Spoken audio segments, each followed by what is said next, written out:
in housing people, we deal with many different housing programs.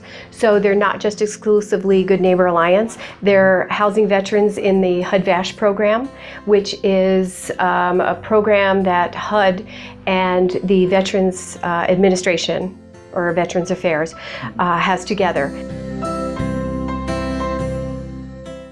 We're just a small community-based shelter, just a little homeless shelter, but we have a huge footprint and through the whole county. It was mid-July of 2017, the worst year of my life. I was in Tucson at the Palo Verde Hospital, tossing and turning on my bed on a warm Sunday afternoon. I was having a panic attack, paralyzed by the thought and the soon-to-become reality of living in a homeless shelter. Well, the PATH team for Good Neighbor Alliance has the state contract for outreach in the entirety of Cochise County. Yeah. Depending on the city that we're going to, the makeup of the homeless situation is kind of different in each city. So with Sierra Vista being the largest population in the county, they have a lot of camps that are concentrated together.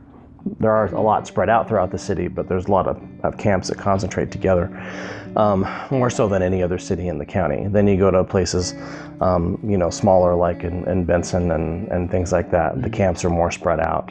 In Benson, because of Interstate 10, most people are kind of transient going through, so they're not even stopping and staying in Benson. They're just kind of passing through on that day. So most people decline help from us. Fed up with the mental health system I had worked in, I drove across the country with a friend. I ended up in Ventura, California, where I had lived back in the 90s. After 2 weeks, I ran out of money and was homeless for the first time in my life. After one night out in the cold, sleeping behind the sand dunes near the surf, I decided to end it all.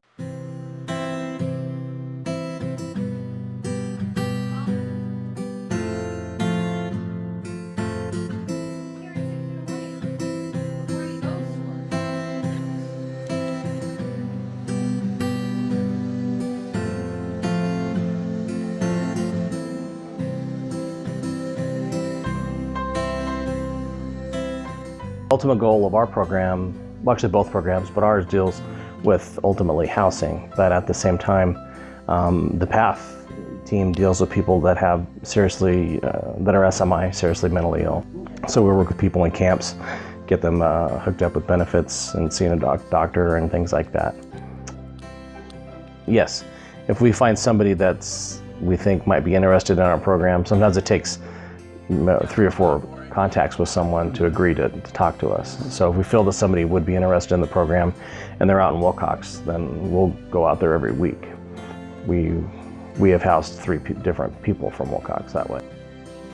One of the issues is that we have no stream of funding except for donations. We have some grants, but so one of the issues, one of our biggest challenges is keep the doors open. So 2006, we had a whopping $8,000 in the bank, and we had to make payrolls. So, but our organization was smaller at that point. So that, and then in 2015, 2016, things were very tight. It's imperative we keep our doors open. After getting released from the hospital in Tucson, I spent a week at the Gospel Rescue Mission shelter on the city's rough south side. The workers at the shelter were quite kind, but the place was massive, overcrowded, and mostly impersonal. Thanks to the love and sacrifice of Denise, a friend of mine from Sierra Vista, I found myself staying at the Good Neighbor Alliance. As I write this in mid-January of 2018, it is nearly 6 months since my first day at GNA. This small, friendly place has been a godsend to me. Vicky, my case manager at the shelter, has worked tireless hours to help people like me and others get back our dignity and self-respect. Vicky does this through one-on-one meetings and through the shelter's day program. The resident assistants are always gentle, patient, and approachable at any time during the day or night. They have showed us the love of Christ which is a reflection of Kathy, the shelter's director, whose philosophy permeates the place. Brad and Sid from the PATH team have gone out of their way to assist me with my disability claim. To me, they are like dedicated storm chasers. Patty, the office's front desk secretary, always has a smile and a kind word to say. The food at the G&A is amazing, and thanks to the dedicated volunteer cooks, I now have more than a few pounds to lose. Many mental health providers in America love to throw out the word recovery. At the G&A shelter, the word is never kicked around and insulted. Instead, recovery happens. G&A is an intimate home where good old-fashioned love and compassion take place. As I move into my new apartment in Bisbee, I will carry the shelter's fond memory in my drifter's heart forever. You know, and I'm very proud of all the work that the staff puts in, because nobody does it single-handedly, but we have a really good safe shelter for men, women, families with children, and veterans.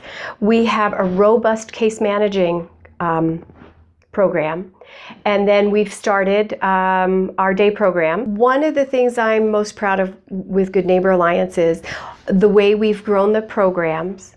But we literally can go out to the streets, encounter a homeless person. We can literally get them housed in our shelter, and then we work to literally get them housed and off the streets.